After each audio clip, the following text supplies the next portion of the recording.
I just wanted to show a couple of left hand strengthening exercises or warm-ups, however you want to use them.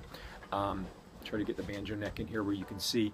Um, these are some things that I've worked on, kind of puttered around with for the last, I don't know, 20 years, 30 years, I don't know. But sometimes they get frustrating, and because they're hard to do, sometimes you'll avoid them, or I'll avoid them, and I'll just try to, mess around with them a little bit and pretend like I've actually practiced them and gotten them down. But in a case like this, I still find myself having to come back to it and work on it. They're very simple things. Three basic left finger patterns. All of them are from one finger per fret perspective, and this is not related to any music at all, really. Although you can use these patterns to play, chordal, things around chord tones and things like that. But I just wanted to show that you can really strengthen your fingers by doing these daily a little bit. I've been focusing on them for a couple weeks, and I've gotten a lot better at it, but still you'll hear me muff up. So the first one is just very simple. Up, and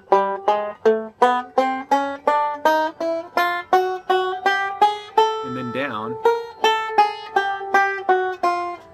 Almost everything I practice, if I practice it ascending, going up, I also practice it descending. So, and as you're doing these, try to be real deliberate about placing your finger on the fret. Whichever finger it is, you almost should be able to...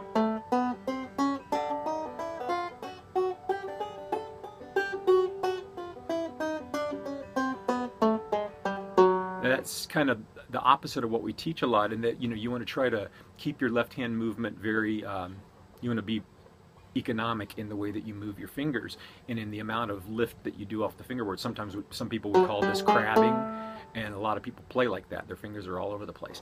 But in this case, it's actually just something that you do to kind of establish the fingers in positions. And so on all three of these exercises, I tend to do that. And also, something I saw some jazz guitar players do that I respect a lot is they'll actually play it very slowly and very deliberately.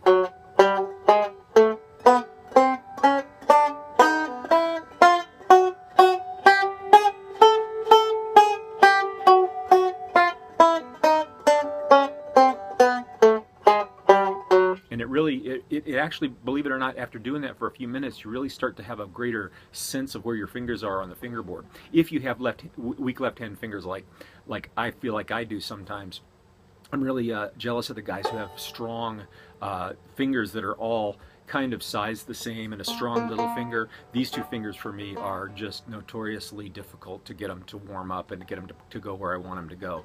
So anyway, these things have helped. So it's up. You start off with that deliberate staccato type of thing.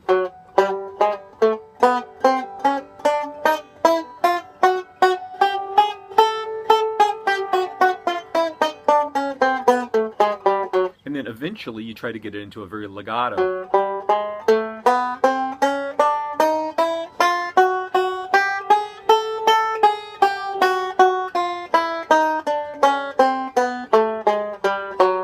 And the point for that is you're trying to get every note to connect. So that a lot of our single string playing on banjo, because banjo has so little sustain, starts to get kind of plinky sounding.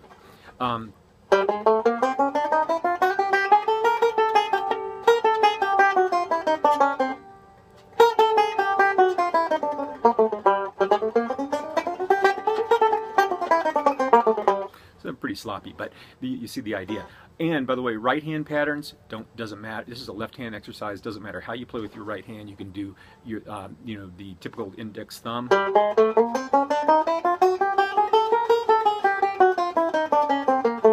or you can just play thumb.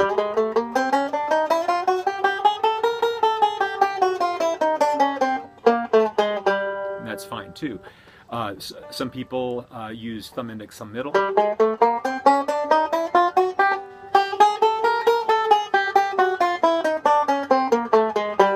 That's fine. I'm using all all fingers up and down on all strings in that case. And then the way that I do it is I play a forward reverse roll. You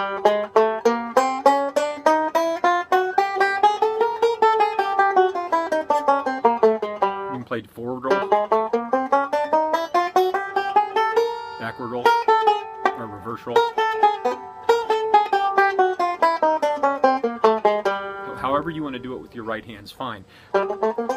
It's a 4-note pattern, so I use 4-note roll patterns that work for me. It's forward, and then it's a forward reverse roll.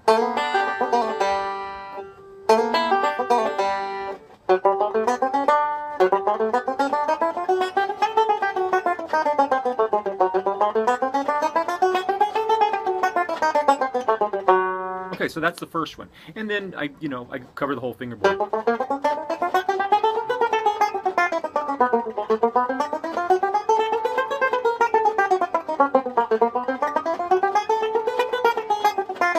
Etc. Moving your hand, getting a feel for where those frets are. Okay, number 2 is one that I've shown before. It's called inside outside, and a lot of guitar players do this, and it's I guess it'd be outside inside in this case. So it's frets 1 and 4 wherever you are, and then 2 and 3.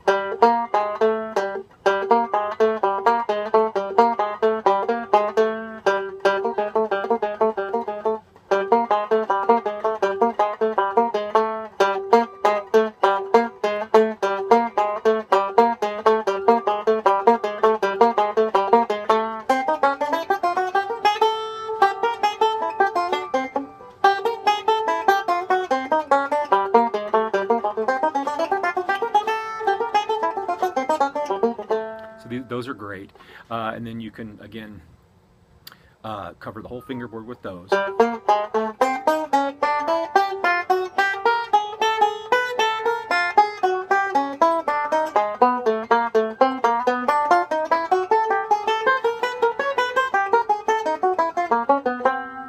Now you take the opposite of that. In other words, I just did it ascending. Those are both bump, bump, bump, bump going up. Now we're going to go down, starting with your little finger.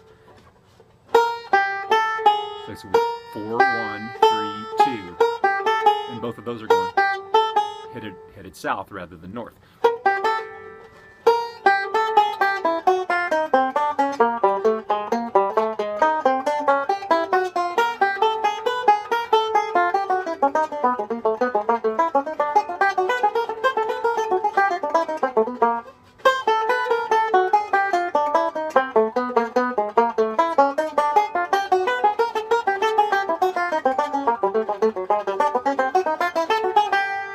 So those work great. Now you combine those two and maybe go.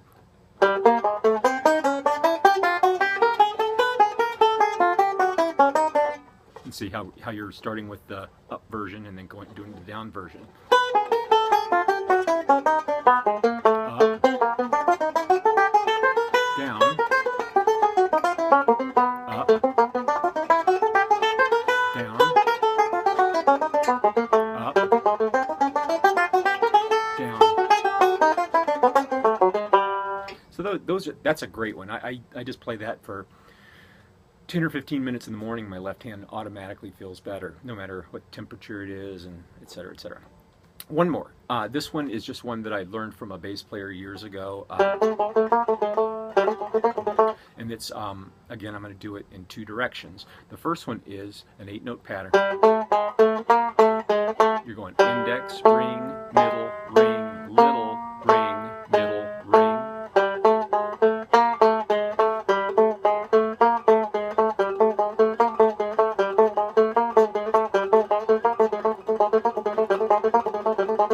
And that's that one again.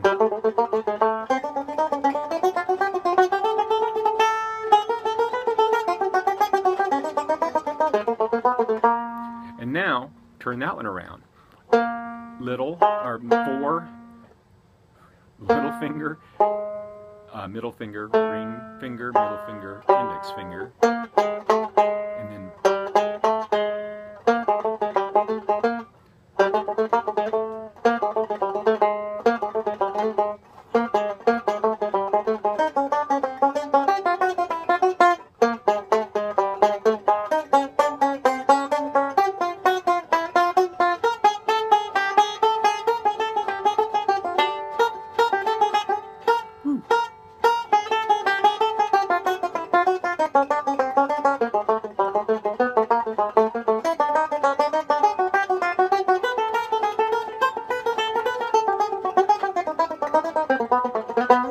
that's a great one too.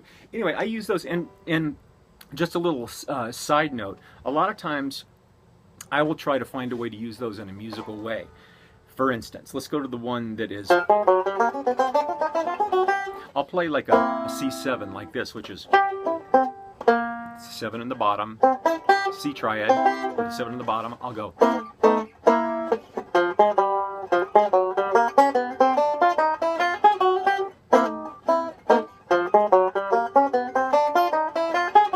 And then go up to an F.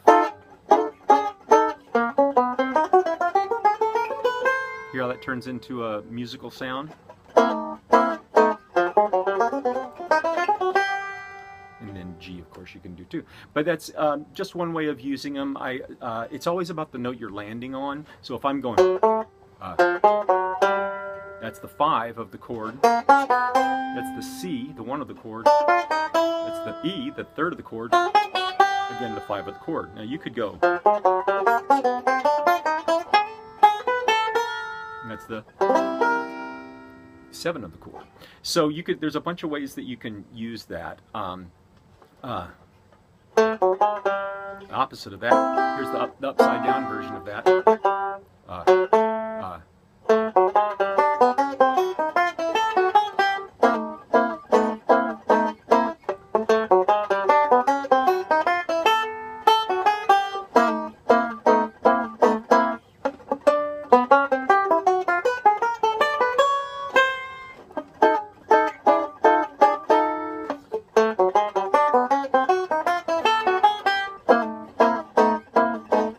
So see, it's like you can turn it into a musical exercise, even though it's really a technical exercise or a warm-up. And that's it. I hope that helps to give you some ideas of how to make your left hand more accurate and strong.